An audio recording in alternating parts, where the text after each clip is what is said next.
साथियों नमस्कार, मैं रामकृष्ण गर्ग और हमारे YouTube चैनल आरके स्टडी अड्डा में आप सभी लोगों का स्वागत है। जैसा कि आप सभी लोग जानते हैं, मैं प्रतिदिन मनोविज्ञान के क्षेत्र में एक वीडियो लाता रहता हूं। उसी के अगले क्रम में आज का हमारा टॉपिक है शैशवावस्था में शारीरिक विकास। तो प्लीज़ आप इसे अंत तक जरूर देखिए, क्योंकि यह बहुत ही महत्वपूर्ण होने वाला है। शिक्षक पात्रता परीक्षा वर्ग 3, वर्ग 2, वर्ग 1, यूपीटीईटी, सीटीईटी एवं महिला बाल विकास विभाग में सुपरवाइजर के लिए। तो आप इसे अंत तक जरूर देखिए और यदि पसंद आए तो हमारे चैनल को लाइक एवं सब्सक्राइब करना ना भूलें। तो चलिए शुरू करते हैं। आज का हमारा टॉपिक शैशवावस्था में शारीरिक विकास। आप पेन एवं डायरी ले लीजिए, नोट भी करते चलिए। शैशवावस्था में शारीरिक विकास तीव्र गति से होता है, जिनमें निम्न प्रमुख परिवर्तन होते हैं। तो देखते हैं। नंबर 1 में देखेंगे भार। तो बालक का जो भार होता है वो लगभग 3.6 किलोग्राम और जो बालिका का भार होता है वो लगभग 3.4 किलोग्राम औसत भार पाया जाता है।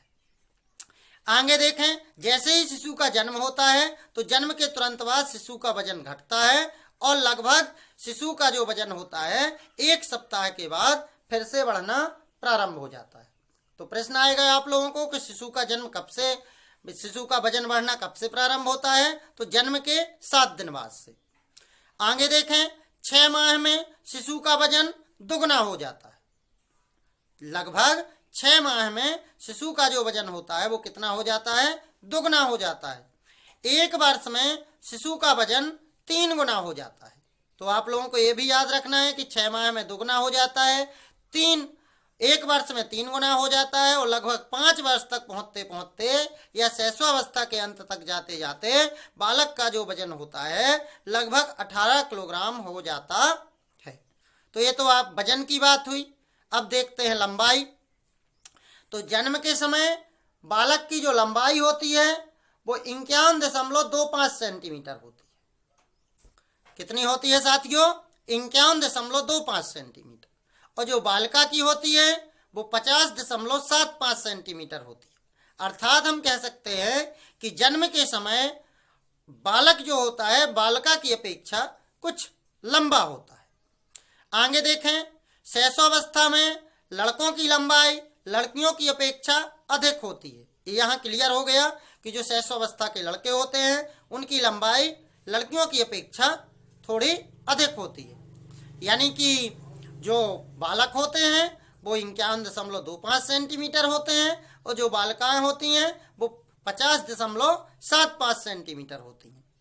आगे देखें, शैशवावस्था के अंत में लंबाई दुगनी हो जाती है। अर्थात जन्म के समय इतनी होती है और शैशवावस्था के अंत तक जाते जाते लगभग 100 सेंटीमीटर के आसपास इनकी लंबाई हो जाती है। आगे देखें, सिर व मस्तिष्क। तो नवजात शिशु का सिर हाथ पैर की अपेक्षा कुछ बड़ा होता है, क्योंकि आप लोग जानते हैं कि विकास सदैव सिर से पैर की ओर होता है। इसलिए जो सिर का विकास है वो पहले हो जाता है और पहले हो जाने के कारण जो नवजात शिशु का सिर होता है वो कुछ बड़ा होता है। आगे देखें, ये अक्सर परीक्षा में पूछा गया है, शिशु के मस्तिष्क का भार। तो शिशु के मस्तिष्क का भार 350 ग्राम होता है। कितना होता है दोस्तों? 350 ग्राम। नोट कर लीजिए आप लोग। आगे देखें, हड्डियां। तो जन्म के समय शिशु में 270 हड्डियां पाई जाती हैं। तो हड्डियां क्लियर हो गई, कितनी पाई जाती हैं? 270। आगे देखें, दांत। तो शिशु में दांत बनने की प्रक्रिया गर्भावस्था से प्रारंभ हो जाती है। शिशु में जन्म के समय दांत नहीं होते। इसमें 2 प्रकार से प्रश्न आते हैं। एक आता है कि शिशु में दांत कब आते हैं? तो जन्म के बाद, जन्म के लगभग 5-6 महीने बाद। दूसरा, शिशु में दांत बनने की प्रक्रिया कब से प्रारंभ होती है? तो हम अक्सर उत्तर दे देते हैं कि जन्म के 5-6 माह बाद, लेकिन ऐसा नहीं है।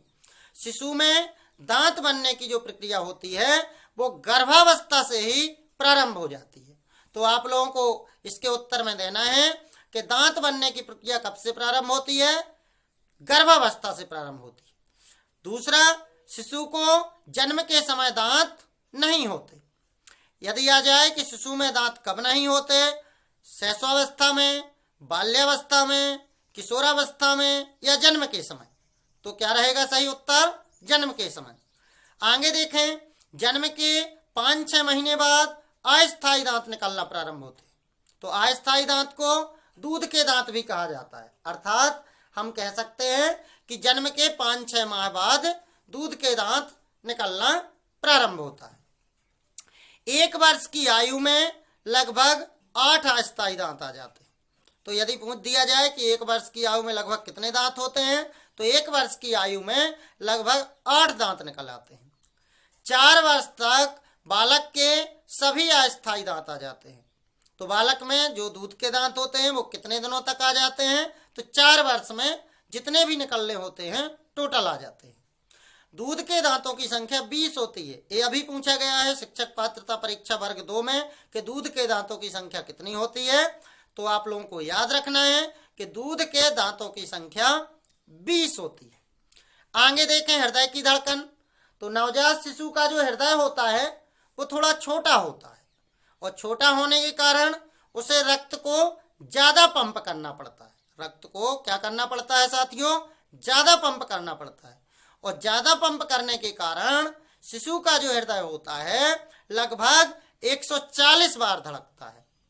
तो 6 वर्ष के बालक की हृदय की धड़कन 1 मिनट में 100 बार होती है। यानी कि हम इसे इस प्रकार समझ सकते हैं कि जब शिशु का जन्म होता है तो वो उसकी धड़कन 140 बार धड़कती है और जब शैशवावस्था पूर्ण हो जाती है तो शैशवावस्था पूर्ण होते होते 140 से कम हो करके कुल 100 बार हृदय धड़कने लगता है। तो साथियों, आपको इस वीडियो को देखकर कैसा लगा हमें कमेंट करके जरूर बताएं और इसी तरह के परीक्षा उपयोगी एवं ज्ञानवर्धक वीडियो के लिए आप हमसे जुड़े रहें। साथ ही हमारे चैनल को लाइक एवं सब्सक्राइब कर लें एवं बेल आइकन को दबा लें ताकि जैसे ही मैं अगली वीडियो अपलोड करूं तो आप लोगों तक पहुंचती रहे। चलिए मिलते हैं अगली वीडियो में, तब तक के लिए नमस्कार, धन्यवाद।